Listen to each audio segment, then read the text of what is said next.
SuperTalk Mississippi media production. Welcome in, everybody. It's Monday morning, and we just streamed last night, but news broke, and I could not come talk to you about it. According to Ross Dellinger, after a Pete Golding tweet at about 1:30 in the morning, Trinidad Chambliss is going to return to Ole Miss pending his waiver. So glad you guys are here. Welcome into this special, very quick edition of the Rebel Report podcast. My name is Michael Borky. Subscribe wherever you get your podcasts, right here on YouTube as well. Leave a comment, hit the notification bell, all of that good stuff. So glad that you guys are here. And let's start with the news. So Pete Golding tweeted just a flag of Trinidad in the wee hours of the morning, which is his first non-shark tweet since he got the job. So the last time he tweeted anything other than a shark emoji was when he was the defensive coordinator at Alabama, and he was just doing elephant emojis. So clearly something happened that was significant, and he is definitely not a troll, especially not of his own fan base or his own team. That is not at all what he does publicly anyway. So something was significant there. Something happened there. And we learn now from Ross Dellinger was first on it. Also, Walker Jones and a couple others got in on the GIF action.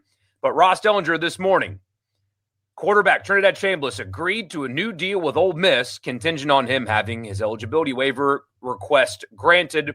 Sources tell Yahoo Sports. School officials are hoping this week for a resolution to the waiver, seeking a sixth year. His dad told us he's, quote, confident. That is from Ross Dellinger. That means a few things. Obviously, number one, you return, presumably, again, assuming the waiver is granted, returning what is very clearly a high-level quarterback that is just continuing to get better every single week. He was really, really good when he took over for Austin Simmons and just has steadily improved as the season has gone on, and he just put out one of the greatest performances at the quarterback position, not only in the history of the school, but in the history of the college football playoff, considering stakes, opponent, the plays that he made, the poise, everything that comes with that. So you return a quarterback that not only is just awesome, but knows the system, even though Charlie Weiss Jr. is out and John David Baker is in.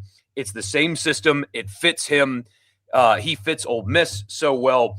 So high quality quarterback. I mean, you can call him elite at this point with the way that he's played lately, and he stays at your school. That is a big, big deal. Number two, it fights off perception, and a lot of different perception. It fights off the perception that,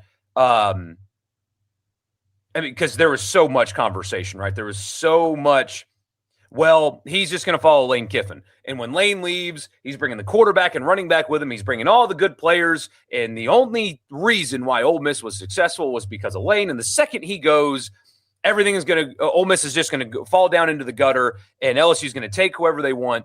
And that was a talking point, right? Especially from LSU people. But it fights off the perception that what Ole Miss has done is exclusively about Lane Kiffin and Lane Kiffin only.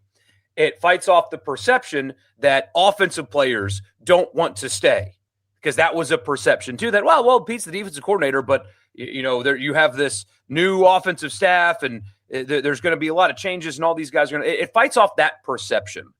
It fights off national perception as well about your program. Your coach leaves, this offensive mastermind, whatever, leaves, and your quarterback, who's had a great year, has decided to stay and not follow him to the just different LSU. It fights off national perception about the status of your program, although I think this playoff run and how things have gone on, people are starting to wake up to the idea that Ole Miss is more than just the little Ole Miss that they are used to, right? That was a long time ago. Now that you are clearly seeing a change in the way Ole Miss operates and things like that. But now something like this, significant news like this, is waking people nationally up to the changes that have been made.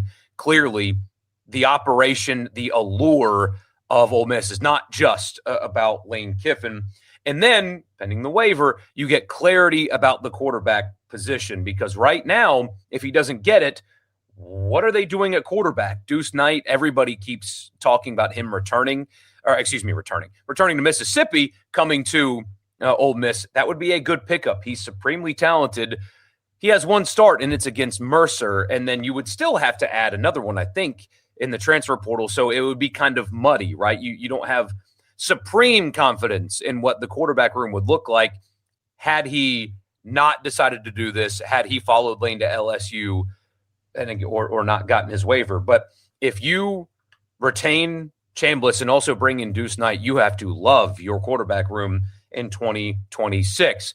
But there's the waiver question. We'll talk about that after I tell you quickly. The podcast is brought to you in part by Advantage Business Systems, absms.com. That's the website.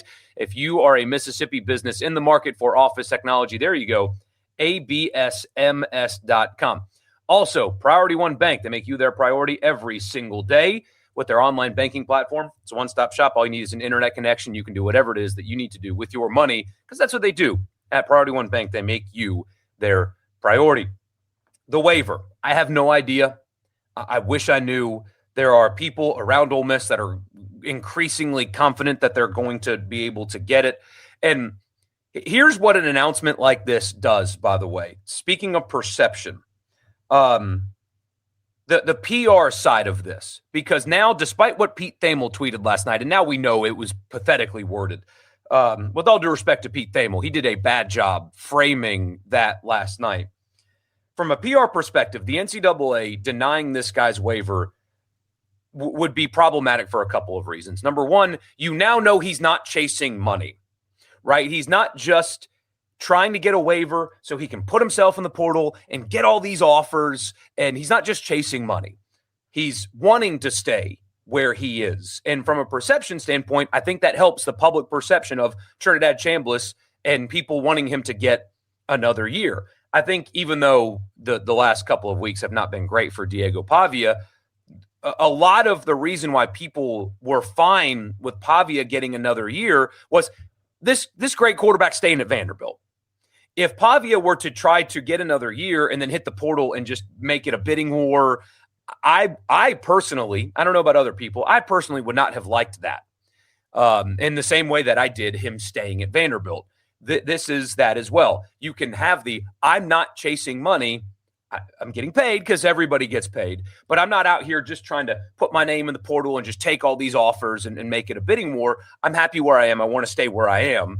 That, for perception, favors Trinidad and Ole Miss in this.